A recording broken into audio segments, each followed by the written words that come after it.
Welcome to కీటాక్స్. కేంద్ర ప్రభుత్వం ప్రకటించిన బీసీ కులగణన తెలంగాణ రాజకీయాల మీద ఎలాంటి ప్రభావం చూపించబోతోంది? ఆల్రెడీ బీసీల లెక్కలు ఇక్కడ ప్రభుత్వం వేసేసింది కదా, కొత్తగా ప్రభావం ఏముంటుంది అంటారా? కేంద్రం రంగంలోకి దిగితే లెక్కలు, సమీకరణలు అన్నిటికీ మించి పొలిటికల్ డైనమిక్స్ చాలా వరకు మారేందుకు, రాజకీయ కూసాలు కదిలేందుకు అవకాశాలు ఉంటాయి. ఎలాగో డీటెయిల్డ్ గా చూద్దాం. This is Keytalks for you.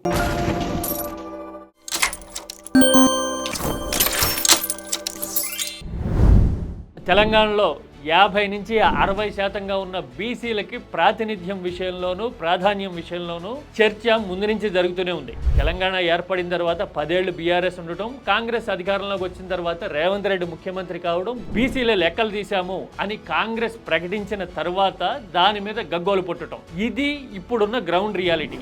ఇప్పుడు గనక కేంద్రం రంగంలోకి దిగి మళ్ళీ జనాభా లెక్కలతో పాటు బీసీల కుల గణన కూడా చేస్తే చాలా మార్పులు జరిగేందుకు అవకాశాలు ఉంటాయి. విధి విధానాలు, కేంద్రం అనుసరించబోయే వ్యూహాలు ఎలా ఉంటాయి అనే విషయంలో ఇంకా అధికారిక ప్రకటన రాకపోయినా బీహార్లో నితీష్ కుమార్ అనుసరించిన వ్యూహాన్ని చాలా వరకు కేంద్రం అడాప్ట్ చేసుకునే అవకాశం ఉంది అంటున్నారు. దీని ప్రకారం బీహార్లో అగ్రకులాలన్నింటినీ వివిధ బ్రాకెట్లుగా ప్రస్తావిస్తూ బీసీల్లో వెనకబడిన వర్గాలు, మరింత వెనకబడిన వర్గాలు, రిజర్వేషన్లు పెంపు కోరుతున్న వర్గాలు, ఇలా క్లాసిఫికేషన్ చేసింది నితీష్ కుమార్ ప్రభుత్వం. దీనికి తోడు ఇంతకు ముందు రోహిణి కమిషన్ ఇచ్చిన సిఫార్సులు కూడా ఇంచుమించు ఇలాగే ఉన్నాయి. రాజకీయ దుమారం రేగుతుందనే ఉద్దేశంతో ప్రభుత్వం వాటిని ఇప్పటి వరకు బయట పెట్టలేదు. కానీ ఈ లెక్కన ఇప్పుడు గనక తెలంగాణలో కులగణన జరిగి ఆ లెక్క గనక 60% వరకు బీసీలు ఉన్నారు అని చెబితే రాజకీయం అనేది వేడెక్కడము, దూకుడుగా మారడము ఖాయము. ఎందుకంటే రాజకీయాల్లో సరైన ప్రాతినిధ్యం, ప్రాధాన్యం లభించడం లేదు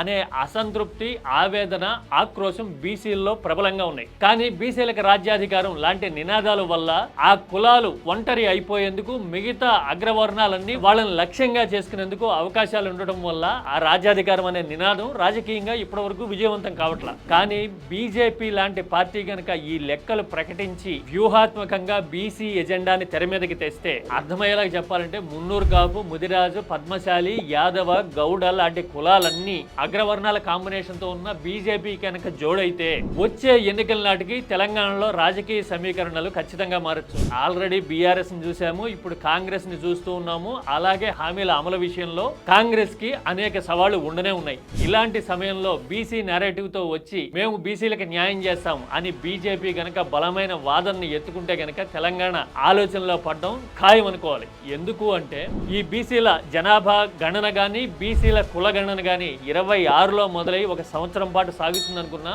ఎన్నికలకి ఏడాది ముందే ఈక్వేషన్లన్నీ కొలిక్కొచ్చే అవకాశం ఉంది. దీన్ని బట్టి చూస్తే బీజేపీ ఒక వ్యూహాత్మకమైన అడుగు, బలమైన ఎత్తుగడ సిద్ధం చేస్తున్నట్టుంది. ఏంటి తెలంగాణలో స్తబ్దుగా ఉన్నారు, అడ్వాంటేజ్ ఉన్నా ఎందుకు వాడుకోలేకపోతున్నారు అని కేంద్ర నాయకత్వాన్ని, వ్యూహ బృందాలని ఎప్పుడు కదిపిన తెలంగాణ కోసం 2 అస్త్రాలు సిద్ధం చేస్తూ ఉన్నాం, మీరు చూస్తారు అనే మాట అనడం స్వయంగా నేను కూడా విన్న చరిత్ర ఉంది. అంటే ఇప్పుడు ఈ కుల గణన అనేది ఆ 2 అస్త్రాల్లో ఒకటి అవుతుందా అనేది ఇంట్రెస్టింగ్ ఎలిమెంట్ గా కనపడుతుంది. This is Keytalks for you.